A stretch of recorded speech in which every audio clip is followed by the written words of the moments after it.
ನಮಸ್ಕಾರ TV2ಗೆ ಸ್ವಾಗತ. ನಾನು ಪ್ರಿಯಾಂಕಾ. ಕಾರ್ಯಕ್ರಮದ ವಿವರ.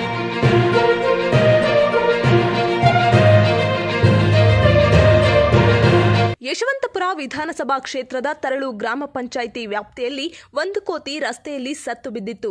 ಅದನ್ನ ನೋಡಿ ಆರ್ಪಿಐ ದಲಿತ ಮುಖಂಡ ಗೋಪಾಲ್ ಹಾಗೂ ಸ್ಥಳೀಯ ಗ್ರಾಮಸ್ಥರು ಸೇರಿಕೊಂಡು ರಸ್ತೆಯ ಪಕ್ಕದಲ್ಲಿ ಹೂತು ಹಾಕಿ ಅಲ್ಲೇ ಸಣ್ಣದಾಗಿ ಆಂಜನೇಯ ಭಾವಚಿತ್ರ ಇಟ್ಟು ಸಣ್ಣ ಗುಡಿಯನ್ನ ಕಟ್ಟಿದ್ರು. ತರಳು ಗ್ರಾಮ ಪಂಚಾಯಿತಿಯವರು ಸಣ್ಣ ಗುಡಿಯನ್ನ ಕೆಡವಿ ಹಾಕಿದ್ದಾರೆ. ಗೋಪಾಲ್ ಅವರು ಮಾತನಾಡಿ, ಇದು ನಮ್ಮ ಸ್ವಾರ್ಥಕ್ಕಾಗಿ ಮಾಡಿಲ್ಲ, ಏನೇ ಆದರೂ ಈ ತರಹದ ನಿರ್ಧಾರವನ್ನ ತೆಗೆದುಕೊಳ್ಳುವುದು ಸರಿಯಿಲ್ಲ ಎಂದು ಬೇಸರದಿಂದ ಹೇಳಿದರು.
ನನ್ನ ಹೆಸರು ಗೋಪಾಲ ಅಂತ.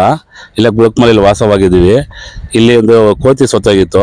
ಆ ಕೋತಿ ಸೊತ್ತಾಗಿರೋದ್ರಿಂದ ಅಲ್ಲೇ ಎಲ್ಲ ಒಂದು 10-15-20 ಜನ ಸೇರಿ ಇಲ್ಲೇ ಮುಚ್ಚಿ ಪೂಜೆ ಎಲ್ಲ ಮಾಡಿ ಚಿಕ್ಕದಾಗ ಒಂದು 2 ಅಡಿ 3 ಅಡಿ ಒಂದು ಚಿಕ್ಕದಾಗ ದೇವಸ್ಥಾನ ಕಟ್ಟಿದ್ವಿ. 2 ತಿಂಗಳಾಯಿತು ದೇವಸ್ಥಾನ ಕಟ್ಟಿ. ಆವತ್ತಿಂದ ಇದುವರೆಗೂ ಯಾರೂ ಬಂದಿರಲಿಲ್ಲ.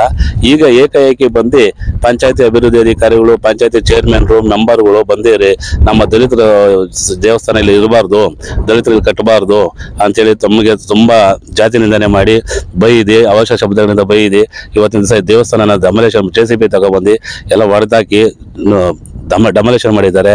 ಇದಕ್ಕೆ ಕಂಪ್ಲೇಂಟ್ ಎಲ್ಲ ಕೊಟ್ಟಿದ್ದೀವಿ. ಇದುವರೆಗೂ ಇನ್ನೂ FIR ಆಗಿಲ್ಲ. ರಾತ್ರಿ ಕೊಟ್ಟಿರೋ ಕಂಪ್ಲೇಂಟ್ ಇನ್ನೂ FIR ಆಗಿಲ್ಲ. ಇದು FIR ಆಗಿಲ್ಲ ಅಂತಂದರೆ ನಮ್ಮ ಮುಂದೆ ನಾವು SP ಆಫೀಸ್ ಮುಂದೆ ಹೋರಾಟ ಮಾಡೋಕ್ಕೆ ನಾವು ರೆಡಿಯಾಗಿದ್ದೀವಿ. ನಮ್ಮ ನ್ಯಾಯ ಕೊಡಿಸ್ಲೇಬೇಕು ಅಂತ ನಾವು ಸಿದ್ಧವಾಗಿ